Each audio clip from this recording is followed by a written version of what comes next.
appreciate making the early times. So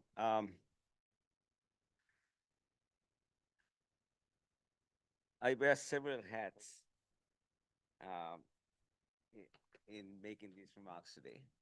I need to wear a hat of some kind to keep my head warm. So bear with me.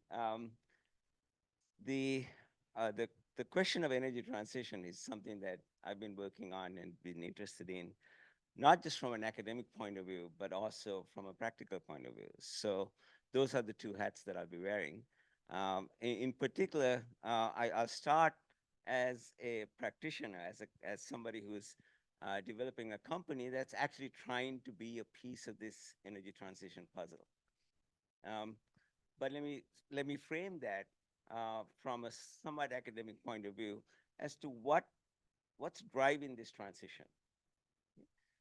So historically, the choice of energy has always been a question of finding the most efficient and cheapest source of energy uh, to the producers and maybe the consumers. And over the years, particularly since the uh, large findings of fossil fuels, we've sort of built economies globally around cheaper fuels for cheaper sources of energy for companies that produce it. But one of the pieces that was missing, but was always there, was that as a consequence of this, there were some hidden costs borne by society at large. And I think what's driving this energy transition, as opposed to past transitions from, for example, from coal to oil and so on, is that those social costs are being increasingly recognized. And policymakers, consumers, consumer advocacy groups, as well as investors now are actually taking these into account.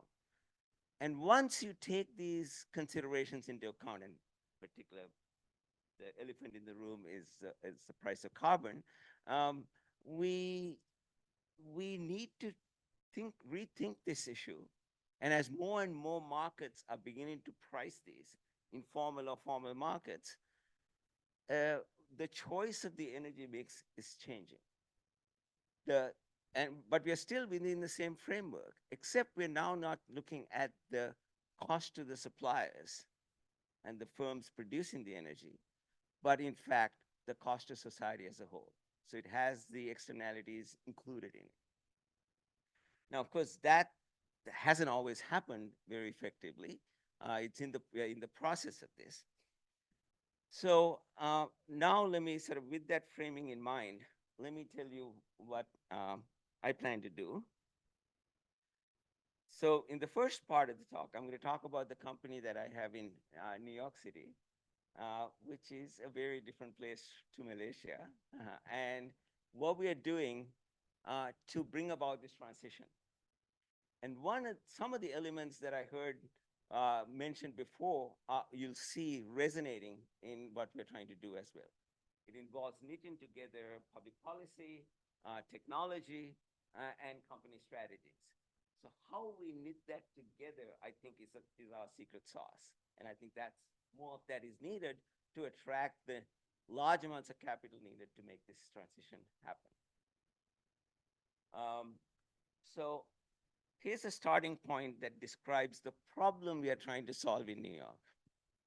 Okay? And this problem is there in most parts of the world. The problem is, this is a graph, this is in most parts of the world. The problem is, this is a graph, this is the horizontal axis is the number of hours in a year, 8760. Okay?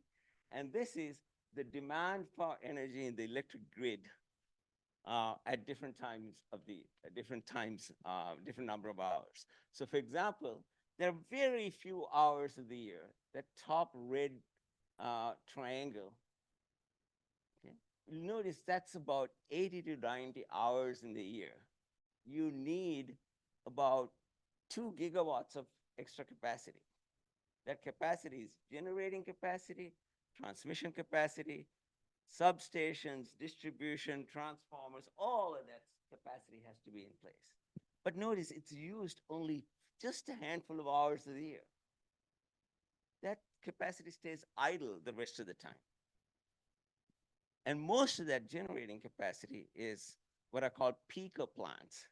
They're only coming on during the peak time, and they tend to be very dirty because there's no point making them highly efficient. They're when you think about a highly efficient gas plant these days to be about 60% energy efficient, which means about 60% of the energy that's put in turns into electricity. These peaker plants are about 25%. And they're also highly polluting. What's more, these plants are situated very close to where the consumption is. But not everybody wants to have these in their backyards.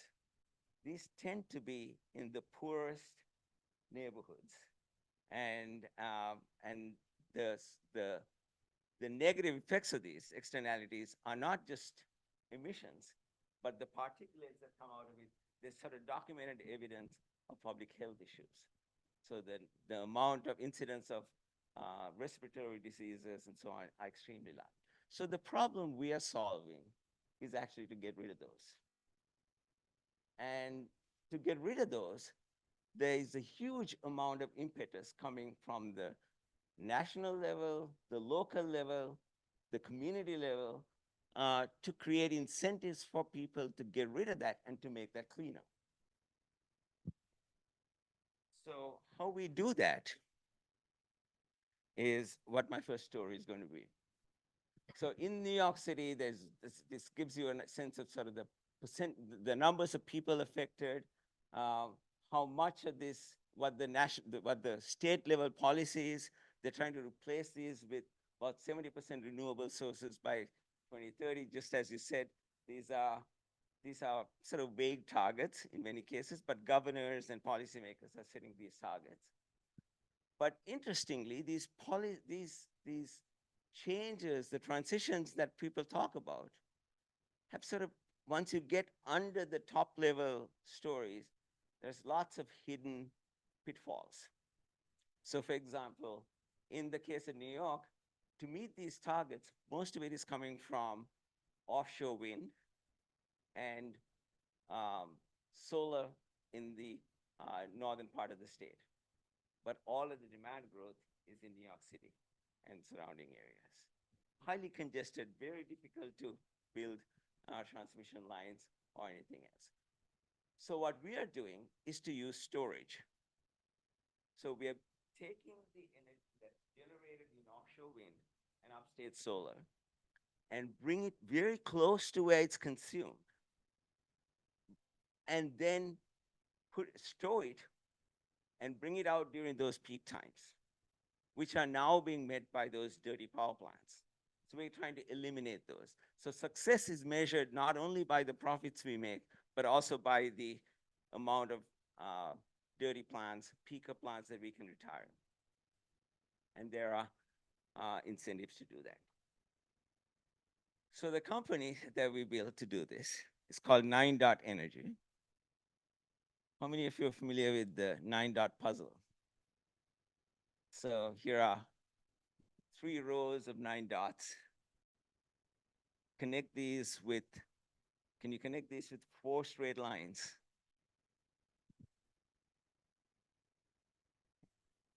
And you'll try and you won't be able to, unless you think out of the box.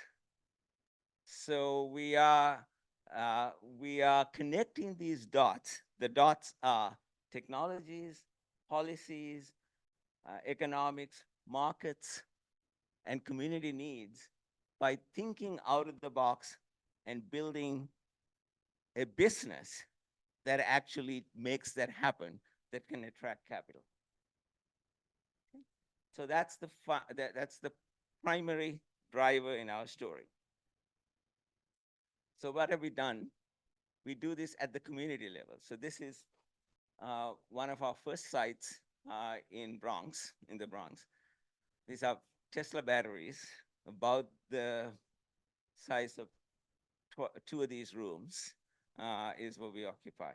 And this is, there are a few more banks of this. There's a solar canopy here as well, not just for aesthetics that I'll talk about later. This is about a 20 megawatt hour, 5 megawatt battery. So it's a pretty big size thing that can serve a fairly large community in the surrounding area. And this is up and commissioned now.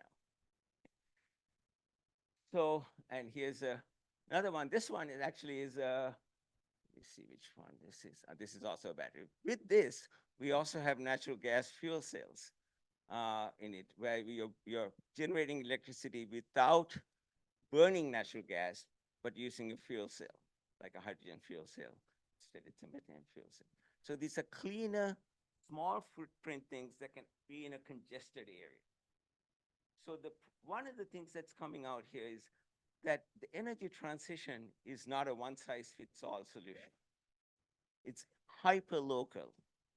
The needs as well as the opportunities are very, very local. So you have to actually have to have incredible amount of local knowledge to make these things work.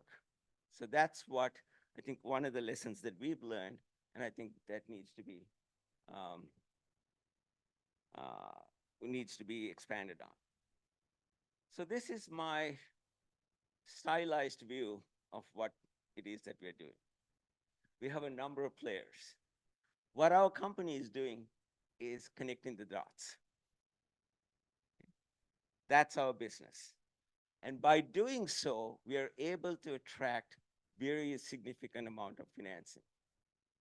So to date, our investments are something over $400 million of investments. And we have plans to quadruple this in about the next 2 years. And I'll talk more. I'm a financial economist, so the primary focus of the remarks that I'm going to make ends up being how is it that this is enabling us to attract capital.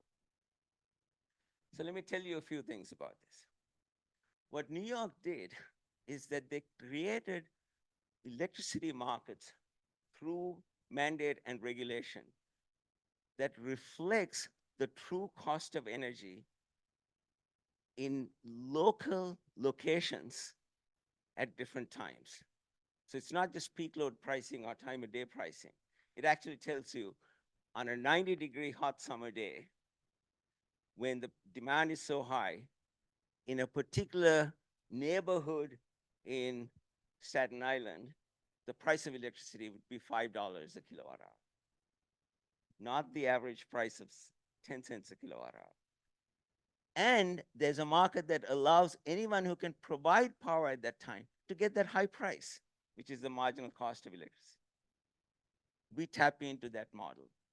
We buy the electricity at 3 cents a kilowatt hour at night when there's excess power, and give it back to Con Edison, which is the electric utility, at very substantial prices. But in between, we need to store it, and the storage is extremely capital intensive. So where do consumers come in? So we have to make sure that this power ends up in the right hands at the end of the day. So we need to get subscribers to these things, to take the credits that we get from the utility for giving them energy at the right time and offsetting that on consumer bills. So consumers get involved. Technologies come into play. The way to do this is we need to get a safe, reliable technology that you can put in a residential neighborhood in a highly congested area that fire department in New York and everybody else would agree is safe to be in there. And we've got technologies to do that. It's not generated by our company, but it's off-the-shelf technology in this case. So technology plays a huge role. The currently viable sweet spot happens to be lithium-ion batteries. 5 years down the line, it could be a different story. So the business model is agnostic about those, because all we care about is to meet the capacity, the capabilities that it's trying to do. Landowners, because we need to get land at the right place. So there is a player who we never thought of before. In the old power grid, they were in some faraway place where you could place the large power plants. Now we got to find landowners in neighborhoods. But the biggest piece turns out to be regulators and the policymakers, because the policies need to evolve hand in hand to make this work. That is one of the places where we proactively shape the technology, the policies, rather than just embrace what's given. So the industry has a role to shape and not just take policies and regulations. So that's kind of the stylized view of what we've been doing. And in this slide, we talk about sort of the value to all of the people, but just to have a mental picture of what it is that we do, we take we store battery, we take the power from Con Edison at one time, store it in the batteries. We export it to them. They give us bill credits, which go into the subscribers, and then the subscribers' payments come back to us. That stream of cash flows can be bankable. So what's key here is to generate cash flows at the end of the day, sometimes through monetary market signals, other times through environmental and social value generated streams, for which we can tap into the public policy incentives. So in this case, there are federal investment tax credits, there are state level clean energy incentives. All of those are essentially the environmental attributes that have been monetized that can be taken to a bank. So for those, if I was talking to in a finance class, this would be, we do a lot of stuff on the left-hand side of the balance sheet, but really we are preparing it for the right-hand side of the balance sheet. So structuring that is really the key insights that we brought to the market. So here are a few examples. Amongst some of the most recent ones that we're doing is we're using fleets of vehicles done.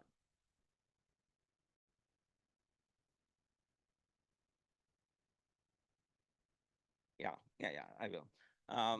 Thanks, Don. By the way, these ideas are things that Don Lessard introduced when I was a student of his.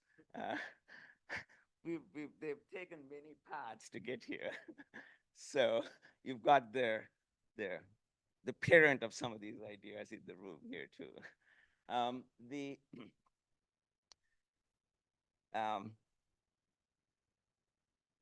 So 9 Dot has this battery bank. We buy power from Con Edison, the utility, at night. During the daytime, we put it, during peak times, we put it back to the grid. In return, they give us what are called bill credits. They don't give us cash. They give us bill credits that can be offset against any Con Ed customer. So we have to go find Con Ed customers in that particular zone of the energy market. So one of our largest customers that we can publicly talk about is Starbucks.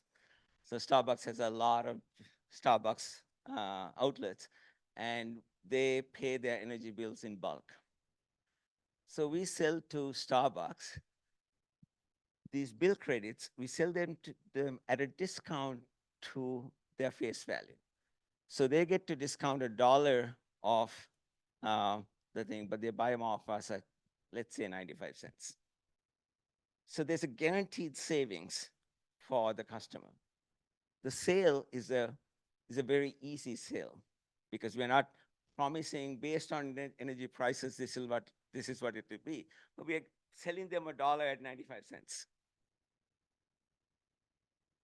Exactly. And it's Con Ed's credit. So it's AAA credit that we are selling.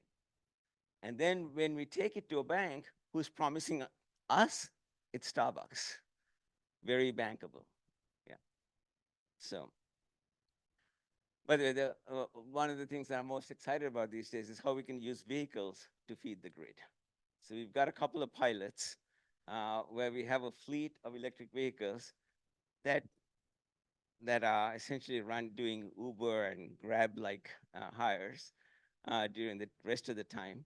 But during these peak hours, we've contracted with them that they need to come and park in a parking garage that has bidirectional chargers. So the car actually feeds the grid at a peak time.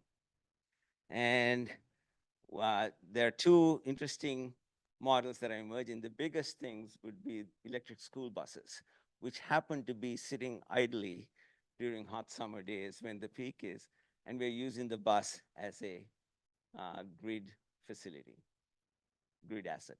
Okay? So notice we are also saying that the underutilized assets, we're finding new users for assets, so the asset owner actually gets some value out of this as well. All of those pieces need to be knitted together with some interesting contracts.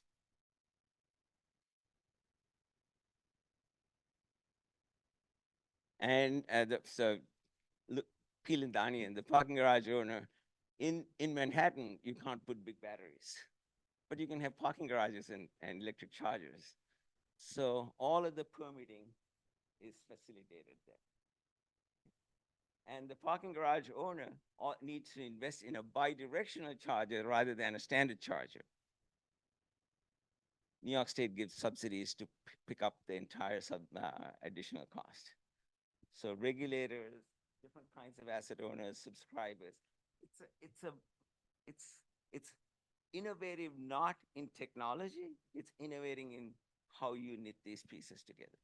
And my theme, the lesson that I want you to come out of this is that's the piece that's required to make this scalable. And the energy transition always requires how to overcome the existing incumbent model and to transition it. There needs to be value for all of the players in the ecosystem. Okay, let's skip through this. Um, oops, did I go back too much?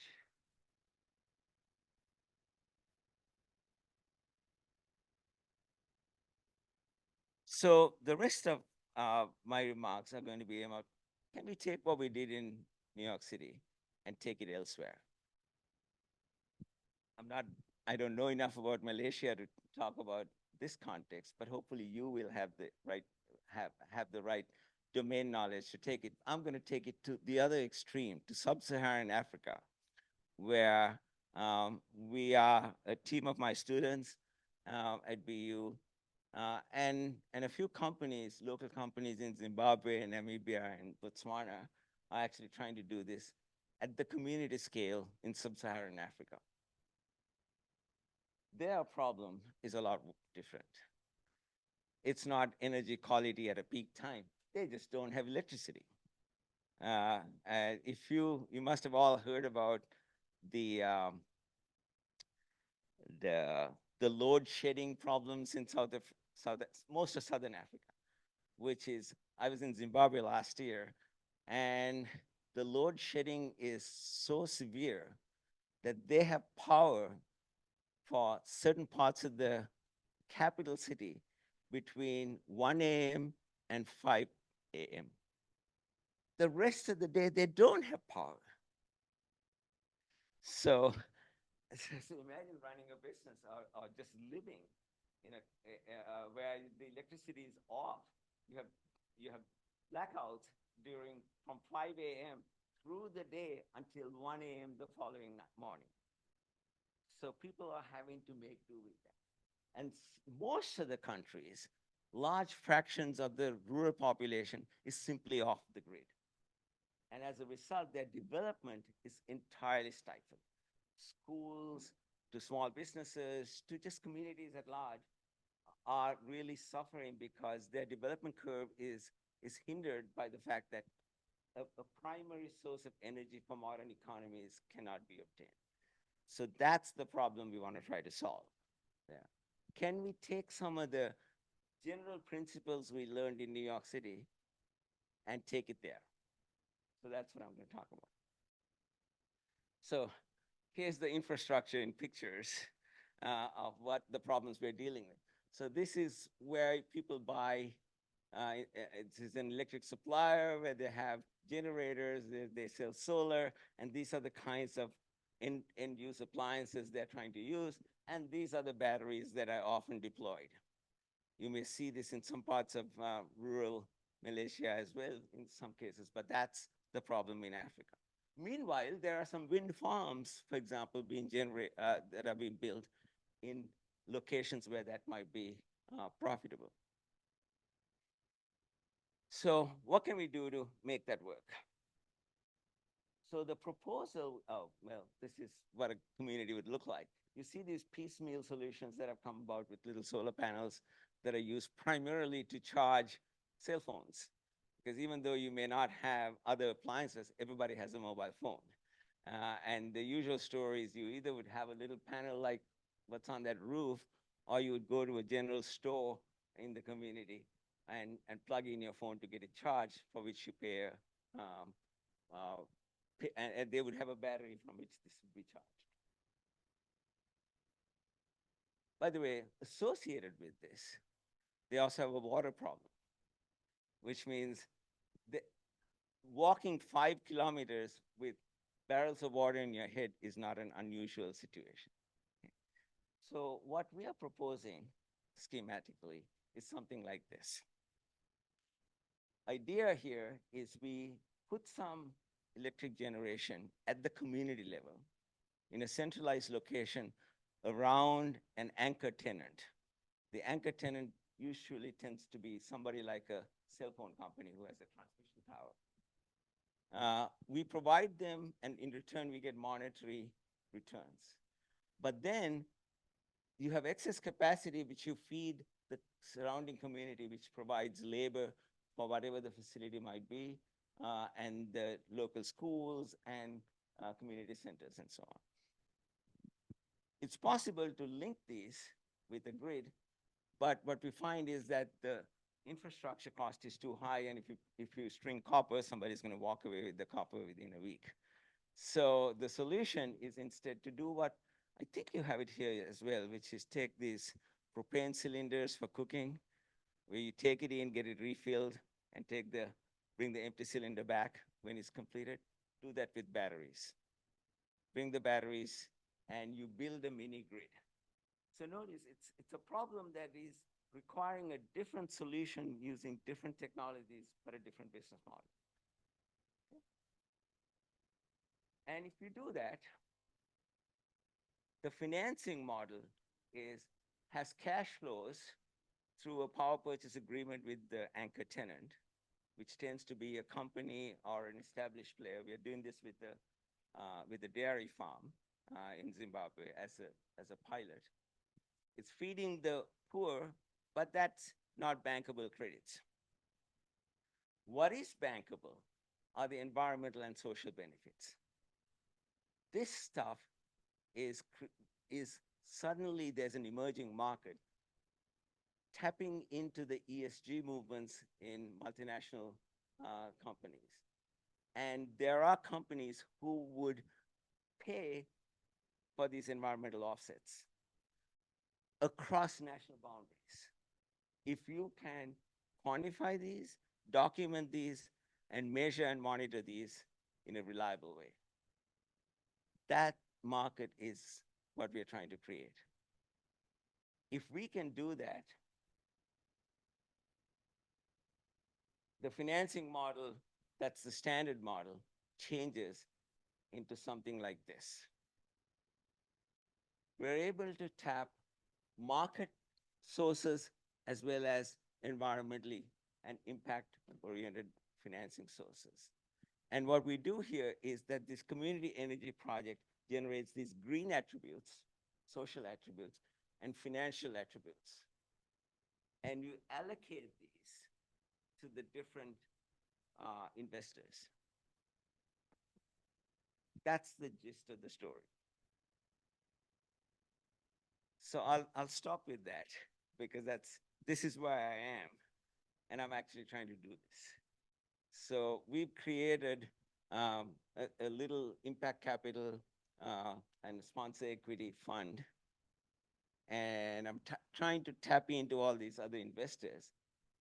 And we need project developers that seems to be at the community level. We need the community engagement because they're the ones who know the problem. And they should be the ones who come up with the solutions.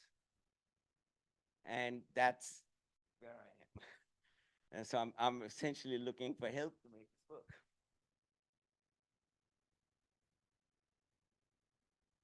Yeah.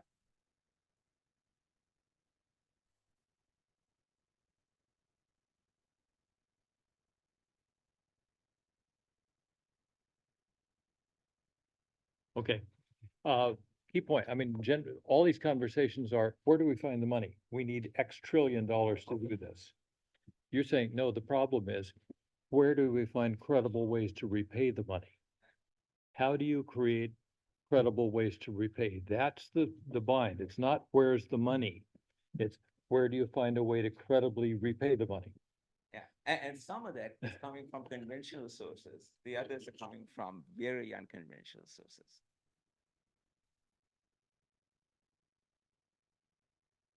Remarks, comments? Yeah. Um, may I know how, can you hear me? Yes. Okay. May I know how long have this project been ongoing for and how are you collecting data for it for all your different steps on your scaling of it? This is like this is a startup, and it's really not at the data collection level. It's more like a few people trying to figure this out. And what I've done so far is to have some local partners who are actually able to put equipment on the ground and be the EPC contractors to actually do these contracts. They're looking for ways to fund it.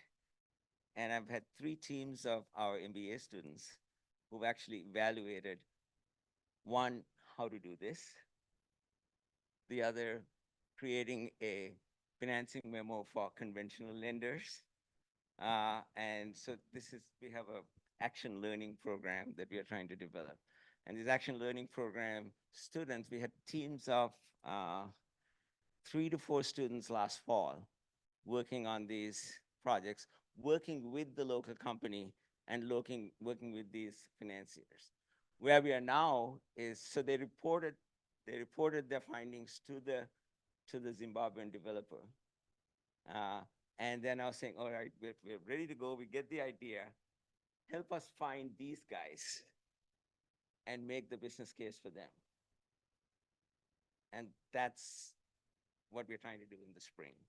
Um, and and it's going to have to be a bunch of pilots, I think, because we actually need stuff in the ground to to prove the concept.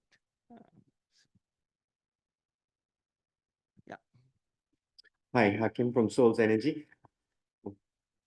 Just curious about your hypothesis on how much contribution the ESG green lines will make on the overall repayment component.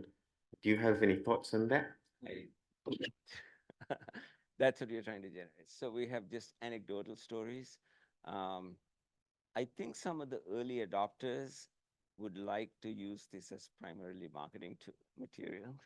So it's really, you know, the if there's a multinational that's trying to be in these countries, this is good PR for them to be there. Plus, they get to put this in their annual reports as, we're generating some ESG credits, and it'll go in their ESG reporting. By the way, meanwhile, there is this. That's a whole other ballgame about standardization of these ESG reports and what gets accepted and what gets not. And as you probably know, that those standards are evolving around the world in somewhat haphazard ways. Europe might be ahead of most others in having. I mean, everybody was hung up on materiality, financial materiality, but I think the newer ideas are more around additionality, which is, are you having incremental benefits because of this project that wouldn't have happened had this money not gone here. So I think it's still very much a voluntary market. And Don, you mentioned that the recent uh, the co-op stuff that came out of the Middle East, the Saudi-led market. Yeah. So the same thing in terms of trying to get an action learning project here. Hopefully we'll get it next year with the Saudi voluntary carbon market. Is if we think about the problem of decarbonizing the minerals chains in Indonesia, for example, the money's probably going to come from the Middle East. It's probably going to be in a stack like this. It's going to include carbon credits as well as regular credits. It's going to include some on-contract moving of materials that previously was done through commodity markets. So you can see the same kind of transformation, but at the multi-billion-dollar level. Right. This is still very much, It's few low hang, it's pennies here there, and it's there. How do you get rid of the goddamn coal-fired power plants? Well, you're gonna have to build this kind of stack. It's a creative capital stack.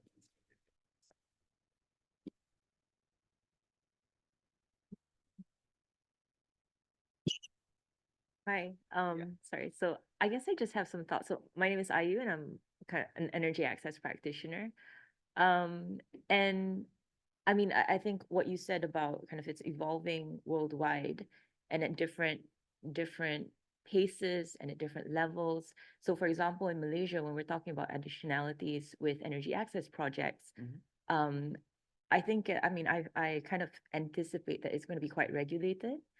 And the opportunities are the primary focus of the carbon market is not on energy access because we don't have much of a sector, or we don't have the scale as it's well. actually the environmental plus social value. This is that part. Energy access could be one of those social attributes that gets monetized. Yeah, so I just kind of have two thoughts that Yeah. I was wondering to get your thoughts on. One is, I mean, in countries or areas where regulations around the carbon market does not prioritize energy access off-grid sector social value, even because it's primarily focused first on transitioning the urban areas. So that's one. The second thing is that you see a lot of different grants around for energy access projects where the funders are coming. Grants from Grants coming from the West that are trying to use, these projects for their own benefits. And then there's an aspect there of, I mean, kind of trying, colonialism in a way, and for the energy access space. And this, leaves a lot of communities vulnerable to things like that, which understandably is why at the national level, then they're trying to regulate, right, to make sure that across the borders also benefits in country. So just kind of your thoughts on that as well. Yeah. I think there's good reason to be skeptical and even cynical about this stuff, but because of exactly the kinds of reasons that you mentioned.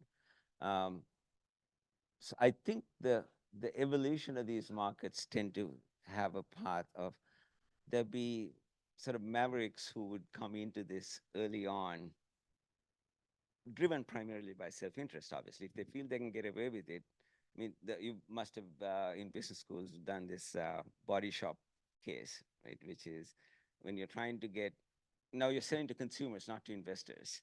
So you're trying to convince the consumers that my product is environmentally friendly, it doesn't use animals for testing or whatever the reason is, it's more ethically produced, but it's my word against facts, right? So you use it essentially as a marketing tool to do that. And that's how the early markets are evolving even here. I think the development financing guys are coming saying, well, we recognize that we don't have standards that are established and universally agreed upon, but we need to start somewhere. So start documenting it, start justifying it, and use concepts like additionality to justify them. So my belief is that you're going to have to go through that. There'll be scandals, there'll be unscrupulous behavior, there'll be greenwashing type stuff that's happening. But without those things, these things are not it's not an orderly transition. It's a very chaotic transition in many cases that'll have to happen. And you might as well have that chaotic stuff happen when the scale is small, where you're actually learning. And I think in some of the ESG stuff now, regulators are getting involved. So, for example, the European regulators have, have taken some major strides in doing that. The SEC in the US is actually making, um, they've got a draft set of rules as to what should be reported and how should they be reported. But there isn't a auditing industry that's come up. The thing that somebody reminded me is, financial reporting before 1928 did not exist in a standardized way until the stock market crash in 1928. Public companies could report kind of whatever they wanted. There were no income statements and balance sheets in the way in a standardized accounting set. That crisis made companies start doing that. And we think of that as kind of, everybody knows what a company's financial statement should look like. Now that was 100 years ago. But when you're talking about risk reporting, that stuff didn't happen until the turn of this past century. Banks still are sort of grappling with how to report risk. Okay, I think this is even further back in its evolution. Maybe this is a harder problem because the units of analysis are diverse. You have tons of carbon, you have other hard to quantify things. And I'm also wondering about whether ESG is the right framework to do that, because you're really bringing up very different stuff getting lumped into one rating, which is, I think, very problematic. So I don't have a clear answer except some fragmented thoughts on it. And one point, ESG is problematic because G is largely an input and E and S are the two output. Yeah. And, we care about E and S. I think this is why it's got highly politicized, for example, in the US now, because of the fact that the G part has become wrapped up in other politically sensitive debates.